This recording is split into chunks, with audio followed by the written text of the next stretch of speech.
Dear learners, আসসালামু আলাইকুম। বাংলা বর্ণমালায় স্বরধ্বনির সংখ্যা 11টি, কিন্তু কারের সংখ্যা হচ্ছে 10টি।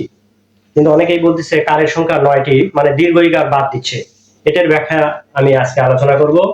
এখানে আমি 11টি স্বরধ্বনি লিখেছি, যেমন স্বরে অ লিখেছি। স্বরে অ দিয়ে বিভিন্ন বর্ণ শব্দ তৈরি হয়, যেমন অজানা, অবৈধ, অজান্তেই সে কাউকে ভালোবেসে ফেলেছিল। এই যে স্বরে অ দিয়ে, স্বরে অ দিয়ে, কিন্তু স্বরে আর কোনো কার নাই। এজন্য স্বরধ্বনির অর্থাৎ কারের সংখ্যা হবে হচ্ছে 10টি, যেহেতু স্বরে ওর কোনো কার নেই। যেমন এইখানে স্বরে আছে, স্বরেয়াতে কার আছে হচ্ছে আকা, যেমন আমি লিখছি হচ্ছে আশা। স্বরেয়া দিয়েও ওই স্বরধ্বনি দিয়েও শব্দ গঠন হয়, আবার এই কার দিয়েও শব্দ গঠন হয়। যেমন বাসা, বয়ের সাথে কি আছে?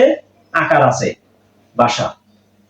তারপরে রস্বই, রস্বইতে কার আছে, রস্বই কার। যেমন রস্বই দিয়ে ওই স্বরধ্বনি দিয়েও শব্দ গঠন হয়, আবার এই রস্বই কার দিয়েও শব্দ গঠন হয়। যেমন নিত্য, এখানে ইত্যাদি এই রস্বই দিয়ে শব্দ গঠন হয়েছে, নিত্য বানানে রস্বই কার আসছে। এইটা কার দিয়েও শব্দ গঠন হয় এবং ওই স্বরধ্বনি দিয়েও শব্দ গঠন হয়। এইভাবে ঈদ, আবার নদী, এখানে দীর্ঘ ইকার আছে, এবং এখানে দীর্ঘ ইকার। নদী, নদী বানানে কার আছে, আবার ঈদ বানানে ওই বর্ণটাই মানে ধ্বনিটাই বসছে, বর্ণ বসছে, মানে দীর্ঘ ইকার বসছে। তারপরে রস্যউকার, রস্যউকারে এই যে কার চিহ্ন বসছে, দুঃখ, এই যে কার চিহ্ন, রস্যউকার বসছে। আবার এই বর্ণ, এই ধ্বনি দিয়ে রস্যউকার দিয়ে, যেমন উত্তাল।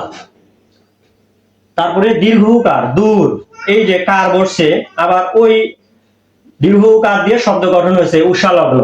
একইভাবে ঋণ, ঋণ, আবার এই যে রিকার দিয়ে শব্দ গঠন হয়েছে। আশা করি বুঝতে পারতেছেন আপনারা। এতে একার, যেমন একার দিয়ে শব্দ গঠন, এই একার দিয়ে বে, আবার এ দিয়ে শব্দ গঠন এক।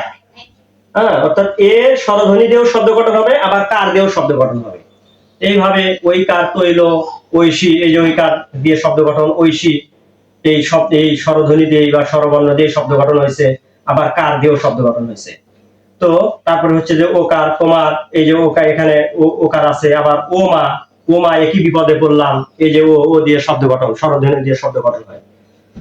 তারপরে আমরা দেখতেছি ঔকার দিয়ে শব্দ গঠন, যেমন নৌকা, তারপরে ঔষধ, এইগুলো আর কি। এখন আমাদের প্রশ্ন হচ্ছে স্বরধ্বনির সংখ্যা 11টি, কিন্তু কারের সংখ্যা হচ্ছে 10টি না 9টি।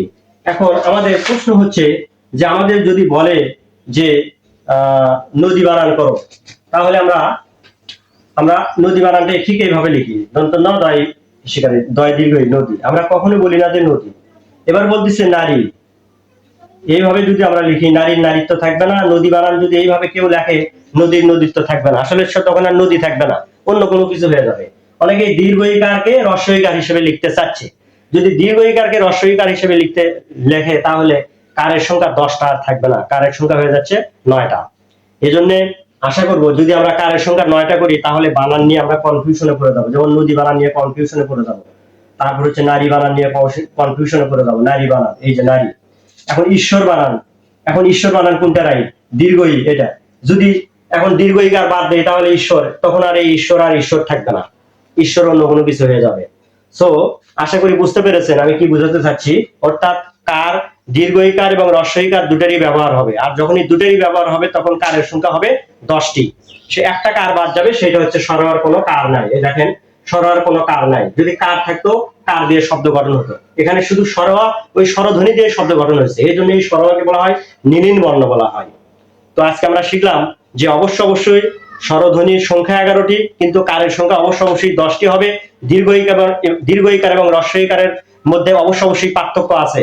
দীর্ঘ ইকার দিয়েও শব্দ গঠন করতে হবে, হ্রস্ব ইকার দিয়েও শব্দ গঠন করতে হবে। যেমন শ্রেণী, শ্রেণী বানান, আবার কিছু কিছু বানান আছে হ্রস্ব ইকারও দেওয়া যায়, দীর্ঘ ইকারও দেওয়া যায়। যেমন শ্রেণী বানান আমরা হ্রস্ব ইকারও দিতে পারি, দীর্ঘ ইকারও দিতে পারি। ছাত্র, ছাত্রী বানান। তবে যেগুলো দীর্ঘ ইকার বানান, যেমন নারী, নদী, এই বানানগুলো অবশ্যই ঈশ্বর, এই বানানগুলোতে অবশ্যই, যেমন হ্রস্বই, এখানে দীর্ঘ ইকার দেওয়া হয়েছে, দীর্ঘ ইকার মানে ওই ধ্বনি বা বর্ণ দিয়ে করা হয়েছে।